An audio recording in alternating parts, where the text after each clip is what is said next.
This can happen either because the wealthy are getting wealthier, or the poor are falling behind, or both. The poverty-related costs of crime in BC add up to $745 million per year. With the help of their co-conspirators in the NDP, the Conservatives tried to pass off their taxable benefit program. With that, welcome to the show. I'm Darren Howard. I'm Robert Nisbet. We're here. We're part of society's continuing defense structure against the monumental BS on lamestream media. If you're interested in a carburetor that gets 200 miles to the gallon, or growing a million pounds of food on only 5 acres of land, if you're interested in the innovations that would save us from the poverty being inflicted on us by banks and government, then stick around, because we're the guys who are going to bring you the information Stephen Harper desperately wants us to forget. Yeah. So coming up in the next 15 minutes, we're updating you on some crimes, travesties, and nonsense the Harper government is handing us as being the truth. You mean like poverty and inequality in Canada? Poverty and inequality? Say it's not so. Welcome to the show, and make sure you get your notepad out. Check our facts, because we're not going to take out commercials saying trust us. Yes. We're Radio Free Canada. Let's run something to start off the show.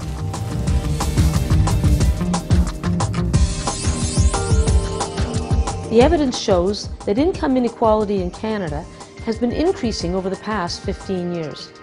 This can happen either because the wealthy are getting wealthier, or the poor are falling behind, or both. In Canada's case, it's because the richest 1/5 of the population has increased its share of total national income, while all other groups lost share. This rich group, the top 1/5, now accounts for nearly 2/5 of total national income. Not in terms of actual dollars, average income for the poorest group grew marginally in the 42 years between 1976 and 2008, just $2,000. But the poor did get poorer in a relative sense. The difference between the average income of the richest 1/5 of Canadians and the poorest 1/5 grew in dollar terms from $92,000 in 1976 to nearly $118,000 in 2008. So while the poor are minimally better off, they are much worse off in a relative sense.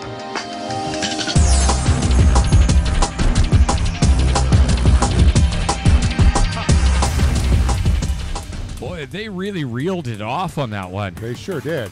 That's the information that's not carried, because remember, if you're looking at your newspaper, if you're looking at CHBC, they do not describe poverty ever. It's a taboo subject. Yes, just like religion and politics, CHBC AM 1150 do not discuss poverty and poverty issues, because they're just saying it's not sexy enough. But if you were informed, if senior citizens were informed, they do something about it. That they would.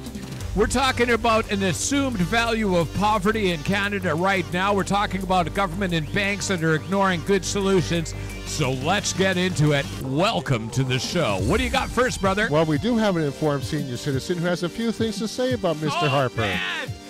I want you to listen to this very nice retired lady, because she's got it on the money. Get your notes out. Remember, we don't make commercials that say trust us. We don't have to. You have an intellect, use your brains, and let's run this. It's Radio Free Canada. A lot of people think poverty is a problem for other people in other neighborhoods. But even if you or no one you know is ever affected by poverty, not doing anything about poverty is costing us all. British Columbia has the highest poverty rate in Canada. Not addressing this comes at a price. And this is what it looks like when we do the math. For starters, it costs us $1.2 billion per year to pay for the healthcare costs related to poverty. We've heard a lot lately about how we need to get tough on crime. But some crime could be prevented by reducing poverty, which is linked to crimes of desperation, low literacy rates, and living in unsafe situations. The poverty-related costs of crime in BC add up to $745 million per year. Then, there's the income that the poor might have earned from working, if they had access to better supports and training. or the income that the working poor could have earned if their jobs paid better wages. This is also a loss to our economy, to the collective wealth of our society. And it adds up to as much as $7.3 billion per year. Altogether, it works out to between $8 and $9 billion every year. This is a terrible deal. And the worst part of this is that it would cost us between $3 and $4 billion per year to put an effective poverty reduction plan in place. That's less than half of what poverty is costing us now. You don't have to be an economist to see that it costs more to keep people in poverty than it does to fix the problem. It's just simple math. Not for other people in other neighborhoods, but for all of us. Bang on the money. And it's not just lack of compassion, it's lack of compassion for our environment as well. You know, with the way that they wrapped up the budget, and then they slid through all those things to help some small minority of oil investors, some small minority of oil owners, and a very small minority of oil employees. Of course, he's from Calgary, so of course the world revolves around. Yeah, I know. Uh-huh. But at least there's one city government that's trying to do something about the issues with the impoverished. Really? Yeah. Who's that? Nanaimo. Nanaimo. Yeah. Well, okay, you know, color me under like amazing but true. When you brought this one up, I was like, wow, there's Nanaimo stepping up to bat, and Kelowna's not. Yeah. We have a municipal sustainability program that's in front of their desks, ignored. So let's run this. Okay. Well, some love it, others do not, and now a 30-unit low-barrier housing project is officially open in downtown Nanaimo. The aim of the $6 million project is to provide a safe place for the city's homeless, but allowing those who are fighting for a second chance to use drugs and alcohol while they're there has cast a cloud over the facility. CTV's Scott Cunningham reports. The 30-unit Wesley Street housing project is open. Here today is a facility that's up and running. It's a good neighbor in the neighborhood. People are happy with it, and it's an important part of solving the problem of homelessness in Nanaimo. Nanaimo's second low-barrier housing complex offers homeless people a place to address the reasons they are on the street, giving them a safe haven to wean themselves off drugs and get access to mental health services. We're aware of the concerns. We're aware that the public is watching us. We're aware the community has some concerns, and we're going to address them as they come. Right beside the Wesley Street complex is a daycare. Some in the community have voiced concern about addicts roaming the streets.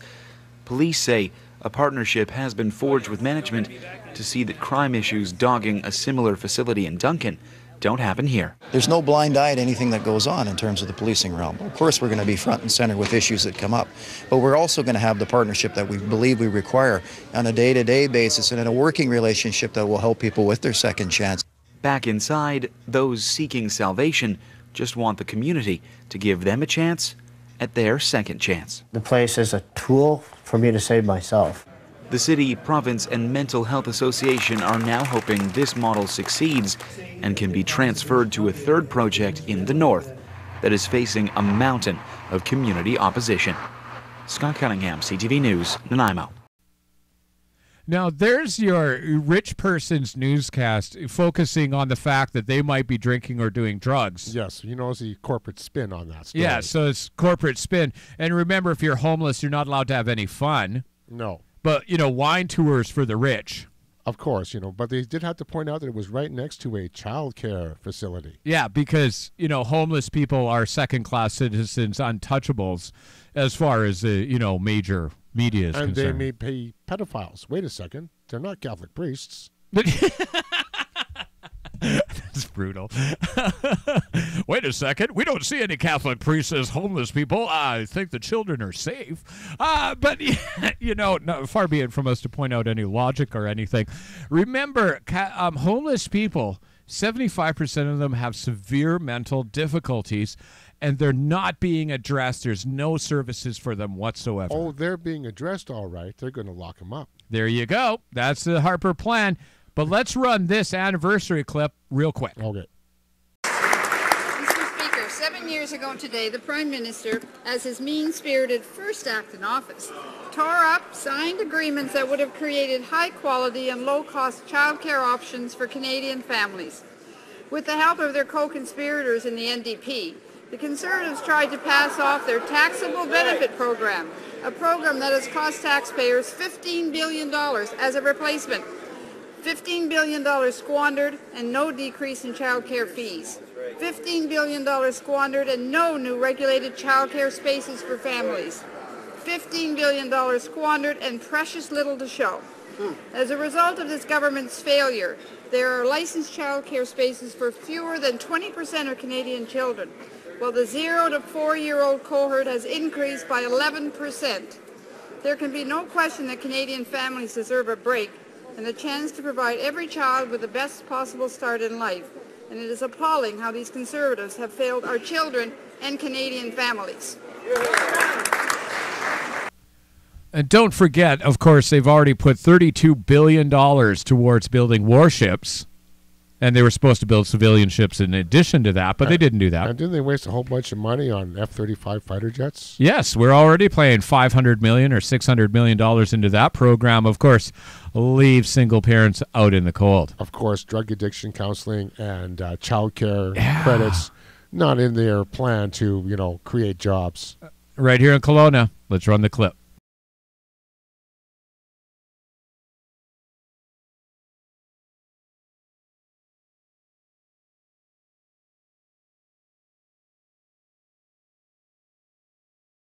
Sacha Baron Cohen. For the past decade, this man of many faces has entertained us with his inspired comic creations. Nice. But it's his new character that's got the comedy world abuzz, arguably his greatest creation yet. Climate change skeptic, Lord Christopher Monkton. God knows how long he spends in the makeup chair, but I think it's because the character looks so ridiculous that he can get away with all that outrageous stuff, like the thing he did about putting all AIDS sufferers on an island. Because I suggested that people who got AIDS ought to be isolated so that people who hadn't got it wouldn't get it. But as with Baron Cohen's previous characters, thousands have been taken in by Monkton, hook, line and sinker. Top scientists have engaged in debate with him, believing him to be real. I thought I'd just answer the point. And the UK Parliament embarrassingly issued a letter to say that he isn't a member of the House of Lords. Right now, blazing our way out of poverty, we're going to be focusing on some of the innovations and solutions coming up in week 3 of February, but we want you to get informed. That we do. You need to get out there and do your own research and find out what's going on, people. So make sure that you don't take our word for it. Get on the internet and start using your brain. We do not create commercials that say, trust us. We create the media that they don't want us to carry. So how you like our domestic policy so far? All right, coming up, we got some great clips. Hang around, but make sure you get informed about fractional reserve lending. We've got a clip for you coming up.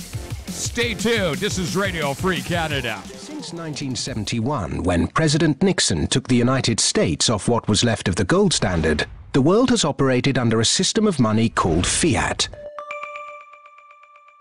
The dollar, the pound, the euro are all government fiat currencies. Fiat is a Latin word meaning let it be so. It is the law that this government currency be money. Indeed, without that legal enforcement, and the fact that we must pay taxes in this money, that dollar bill or that computer digit that represents a dollar would be pretty much meaningless. Only the government has the power to issue fiat money, but banks can create it through lending. If somebody wants to borrow $10, a bank can create it from nowhere and lend it. It can then charge interest. Banks also create money by lending against an asset, such as a house. They're given the deeds to the house, and they create the money out of nowhere and lend it, at interest, of course. But who benefits? Of course, those that have the power to issue money, governments and banks. They haven't had to do anything productive, they just create money.